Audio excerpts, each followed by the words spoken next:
Peut-on être noir et être pro-Zemmour? Voilà une question improbable, hein. Il y a encore une semaine de cela. Elle aurait donné lieu à un éclat de rire, tellement la réponse semblait couler de source, hein. Et pourtant, depuis une semaine, une forme d'astéroïde politique est venue s'abattre sur la place publique en soulevant cette question et en l'arrachant, disons, à la moquerie. Peut-on être noir et être pro-Zemmour? Un certain Tanguy David nous affirme que oui. Et moi, je vais vous apporter ma part de réponse un peu plus aboutie que celle-ci. Mais avant, je vais vous accueillir comme il se doit. Bonjour à toutes et à tous. J'espère que vous vous portez au moins aussi bien que le chanteur Taïk dans les bras de Fauve Otto. Bienvenue sur Afro Noblesse, la chaîne qui s'est donnée pour mission de permettre à un maximum d'afro d'accéder à la noblesse dans leur quotidien, c'est-à-dire à l'élégance, à la beauté verbale et à l'excellence intellectuelle. Je suis Ludovic Armanwanda, prince Bamileke, écrivain et formateur en maîtrise du langage soutenu. D'ailleurs, celles et ceux parmi vous qui sont rentrés en contact avec moi, par mail notamment, eh bien, en plus de vous remercier, je vous informe que je ne manquerai pas de vous répondre les uns à la suite des autres. Pour le moment, j'ai été un peu pris par Mons et par Vaux, et pour cause, hein, les formations, j'en dispense, sauf que je peux pas me démultiplier. Je vous répondrai, et la formation vous sera ouverte dès certainement le mois de janvier, que ce soit la masterclass via le CPF ou les formations en individuel, pardonnez-moi, et ainsi vous pourrez atteindre la meilleure version de vous-même par la maîtrise du langage soutenu. J'entends par là le langage esthétique, le langage affectif, le langage non violent et le langage, on va dire, conceptuel, le langage de la déduction. Alors, on va revenir au sujet du jour, au sujet du jour, de la semaine même. Il y a un individu, contre toute attente, qui est venu réaliser l'exploit qu'une Anne Hidalgo, qu'une Valérie Pécresse, qu'un Jean-Luc Mélenchon et tous les autres acteurs politiques sont censés être de poids n'ont pas réussi à réaliser. Cet individu a volé la vedette, et c'est peu de le dire, à Éric Zemmour. À Éric Zemmour en personne. Cet individu n'a même pas 20 ans. Il n'est pas un héritier. C'est pas le fils d'un Bolloré, le fils d'un Rothschild ou quoi que ce soit. Non, il sort de nulle part.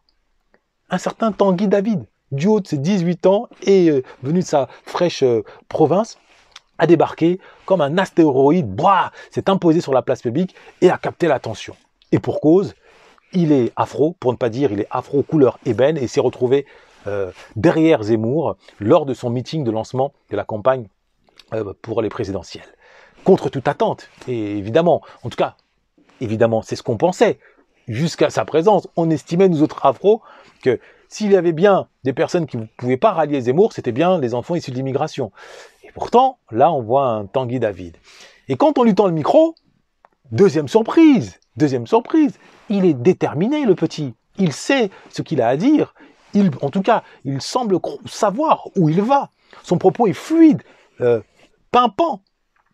Il a créé 3 vagues. Le Covid en a créé une 5e. Lui, il a quand même réussi à créer 3 vagues. C'est pas rien, donc on doit à ce niveau-là lui rendre hommage. La première vague, c'est la vague émotionnelle. Je reviendrai pas dessus, les tombeaux d'insultes en tout genre. La vague légitime, hein.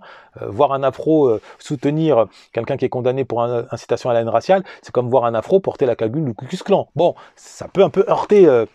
Surtout quand on a été fouetté ou quand on a un parent qui a été pendu par le Ku Klux Klan. Il y a de quoi s'insurger. Mais une fois cette vague émotionnelle passée, s'en est suivie une seconde vague, la vague, on va dire, médiatique, où voilà, les intervenants, les journalistes, les intellectuels se sont relayés sur les plateaux, cherchant à déterminer si oui ou non Tanguy David était l'instrument de façon machiavélique de l'équipe de Zemmour, ou si vraiment c'est de lui-même. Enfin voilà, toutes ces questions autour du comment. Ouais, comment se fait-il qu'il s'est retrouvé là? Bon, ça c'est la deuxième vague qui, à mon sens, illustrait la fameuse défaite de la pensée. On ne pense plus au pourquoi, on pense juste à décrire le comment. Bon. Maintenant, c'est la troisième vague, moi, qui me préoccupe. Et c'est celle pour laquelle j'ai effectué cette vidéo et autour de laquelle je cherche à attirer votre attention. La troisième vague, c'est la vague de l'autocritique. La vague de l'autocritique dans l'afrosphère.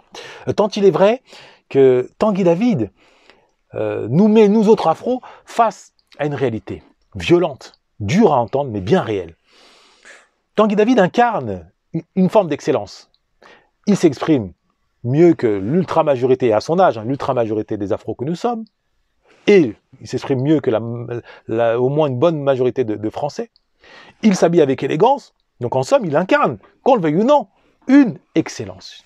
Et pourquoi, en incarnant cette excellence, ne veut-il ni de près ni de loin avoir affaire à la communauté afro? C'est-à-dire que pour lui, on n'est pas assez bien. C'est ça qu'il nous dit, qu'on le veuille ou non, c'est ce qu'il nous dit. Alors on pourra toujours taxer ses parents de l'avoir endoctriné, d'avoir labouré son cerveau de sauce béarnaise, de pot-au-feu, de Georges Brassens, très loin du Mafé, très loin d'une Dombolo, très loin de Sankara, de Martin Luther King et de Nkrumah. Il n'empêche qu'à l'arrivée, il ne veut pas entendre parler d'un rattachement, d'un lien quelconque avec la communauté afro.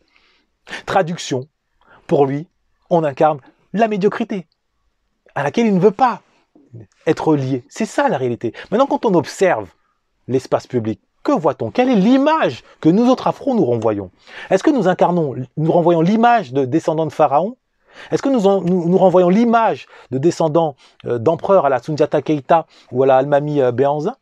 Est-ce que nous incarnons vraiment cette excellence-là afro qui doit rendre fier n'importe quel enfant afro qui se construit dans une identification? Je ne le pense pas. On va être honnête. Il suffit de regarder les rappeurs, à quel point les uns à la suite des autres incarnent la violence, l'hyper-virilité, mais ils incarnent le rejet, ils incarnent la médiocrité verbale en interview, ils incarnent la médiocrité intellectuelle, ils sont peu diplômés. Donc, un Tanguy David qui était une page blanche adoptée, donc il n'a pas de légitimité, il n'a pas, j'allais dire, de nécessité, il n'a pas de sens du devoir, lui, qui coule dans ses veines, contrairement à moi, contrairement à d'autres. On a grandi au cœur d'une culture afro, ne serait-ce qu'en famille, on a mangé la nourriture africaine, on a dansé la nourriture africaine, on a des héros de près ou de loin africains, donc pour nous, c'est logique, même si on incarne ici ou là une forme de médiocrité, que de monter au créneau pour la défendre. Mais quand on est une page blanche, est-ce si évident? Est-ce si évident? Mettez-vous à la place d'un Tanguy David. Éloignez de votre esprit, de votre mémoire, tous les liens avec votre africanité. Et mettez-vous face à un miroir et demandez-vous si aujourd'hui, comme ça, vous débarquiez sur Terre, sans connaître quoi que ce soit de la culture afro, est-ce que vous voudriez vous associer en France, dans l'espace francophone, à celles et ceux qui la représentent? Prenez un Tanguy David et prenez un Eguchi Béhanzin et regardez vraiment la comparaison. On souffre de cette comparaison. Et voilà ce que nous dit Tanguy David. Donc, nous devons nous remettre en question. Nous devons comprendre que nous devons définitivement tirer un trait, ou du moins nous éloigner autant que possible de cette culture de la médiocrité qui finalement fait honte à des Tanguy David qui pourtant pourraient nous être utiles dans un combat idéologique, dans un combat de la Renaissance panafricaine.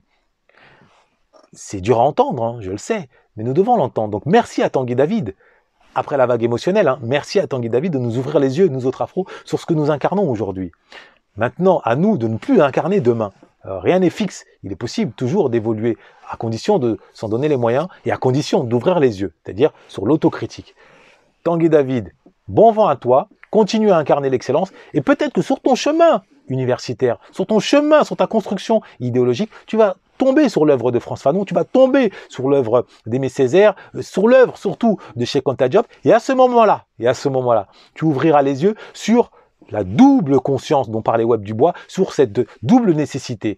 Incarner, si tu le souhaites, cette France qui te fait rêver, tout en incarnant aussi, parce que ça c'est ton sens du devoir, et l'histoire va te le rappeler, incarner aussi, eh bien, les ancêtres afro qui coulent dans tes veines, que tu le veuilles ou non.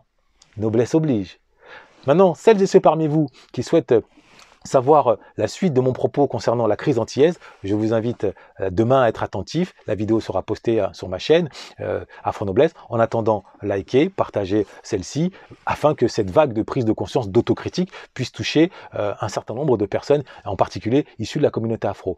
Tanguy David n'est rien d'autre. Il est à Zemmour ce que Mbappé est à l'équipe de France. C'est tout. C'est-à-dire qu'il ne jure que par l'excellence. L'excellence académique, celle qu'incarne un Zemmour. Car en dehors de ses sorties de route racistes, Éric Zemmour, on ne peut pas lui reprocher. C'est un écrivain, c'est un intellectuel. De même que Mbappé a épousé la France, faute de pouvoir voir dans l'équipe africaine et dans la fédération africaine l'excellence à laquelle lui, il aspirait. Voilà la réalité. Donc, afin d'éviter qu'à l'avenir, d'autres Tanguy David ne se détournent de la cause panafricaine, ne se détournent de l'identité, de l'honneur, de la noblesse africaine, à nous de faire le nécessaire, à nous de faire tomber les tabous. L'heure des funérailles des tabous est venue, à nous d'en prendre conscience. Les yeux ouverts, la tête froide, en regardant vers l'avenir et en rendant hommage et honneur à nos ancêtres, non pas les Kunta Kinte, mais les Soundiata Keita, les Narmer, les Almami Béanzin, les Anzinga. Noblesse oblige.